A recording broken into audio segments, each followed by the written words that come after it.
Hi, I'm Alistair Hookway, editor of Security Journal Americas. I'm here at ISC West on the IDIS stand to talk to Darron Parker, Executive Vice President of Sales, IDIS Americas. Enjoy. So Darron, thanks for joining me. How are you doing today? I'm doing fantastic. Thanks for having me. Can you start by talking us through some of the solutions that you're showing off at ISC West? Yeah, it's been an exciting show for us. We're really excited to get here and get all of our customers and our partners into the booth. We've been really busy continuing to develop that portfolio, that end-to-end solution IDIS is so famous for. Obviously, what's going on in our industry is highly AI-driven, as in most verticals and industries around the world. We're not immune to that. We've really developed and continue to enhance what we call our good, better, best analytics solution, driven by edge-based deployments. That's technology on the edge. Technology-driven in cameras gives you a lot of flexibility from a deployment and effectiveness solution. Advancing on that in our Edge AI Plus lineup, and in fact at this show we're introducing our brand new PTZ line of Edge AI Plus cameras that take that basic human object vehicle detection and start to add elements, truck, car, motorcycle, emergency vehicle, adding colors and adding more triggers into it. And that's been received really well, and we've been working on that very hard for the last year. And then of course our IDIS by server-based solution, that's the really advanced stuff. That's now, so if we keep with the vehicle, Edge AI is vehicle, Edge AI Plus is type of vehicle, Edge IDIS by is make and model.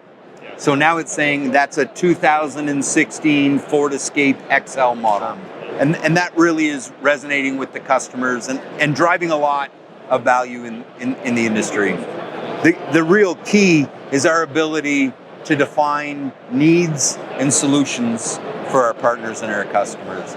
Everything I just said to you is just a feature. It's meaningless until you really get to that meat and potatoes.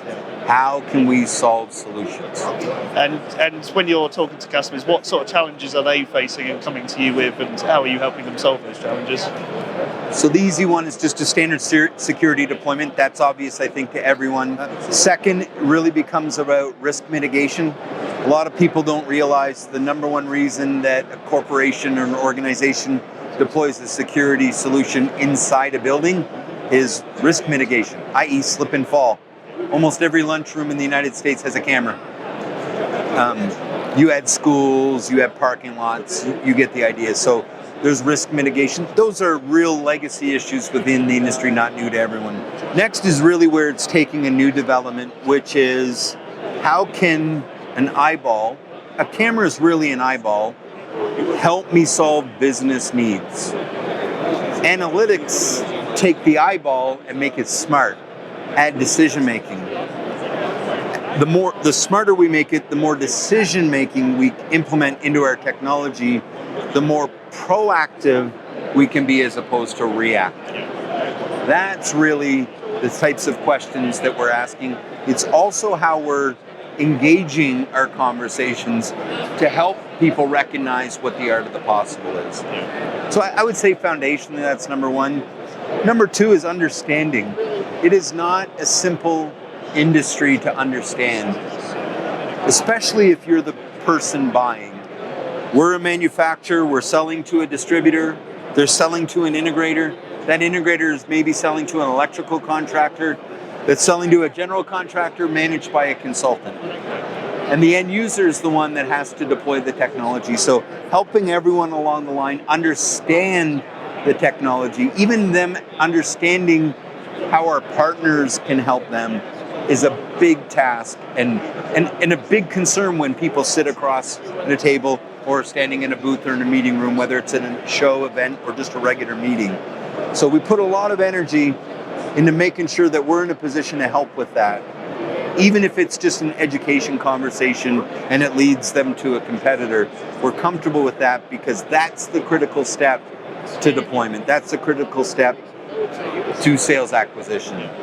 And it's a big barrier.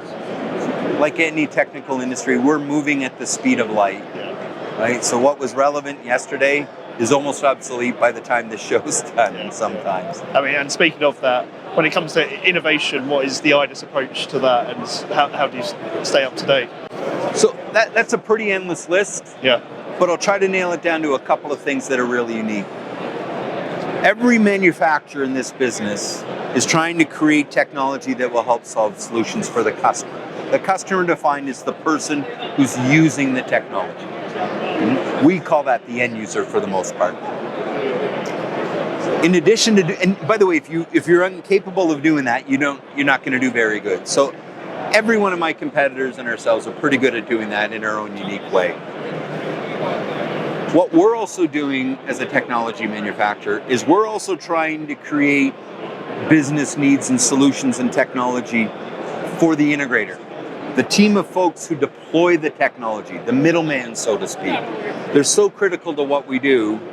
And if we can engineer solutions meaningful to them, we think that that's a double added value. One example is direct IP. It's a proprietary technology that only IDIS has that really enables a plug and play mentality. So much of what happens in the CCTV industry is 1, 2, 3 manufacturers that are being bought and working in an integrated fashion, hence the name integrator, to deliver a solution to the end user. With our direct IP, we are the only true end-to-end manufacturer that's making the servers, the cameras, the software, the firmware. Some do 2, some do 1, some do 3, but we're doing all of that. We control the manufacturing and software design from end to end, and that allows us to deliver technology that creates that value, whether it's ease of deployment, auto allocation and assignment of IP addresses, which is a big labor drain on jobs, stability in technology and deployment. That's where a lot of our engineering goes to. So we like to boast, and it's a self-declared boast, that we're creating value for the end user, but we're also creating value for the integrator and our partner network. So, and it resonates. When you get an opportunity to talk and showcase that, and more importantly, get challenged to defend that position, we feel really confident we can do just that. And then coming back here to ISC West, especially today, it's been a busy first day. What are those meaningful conversations you've been having with attendees?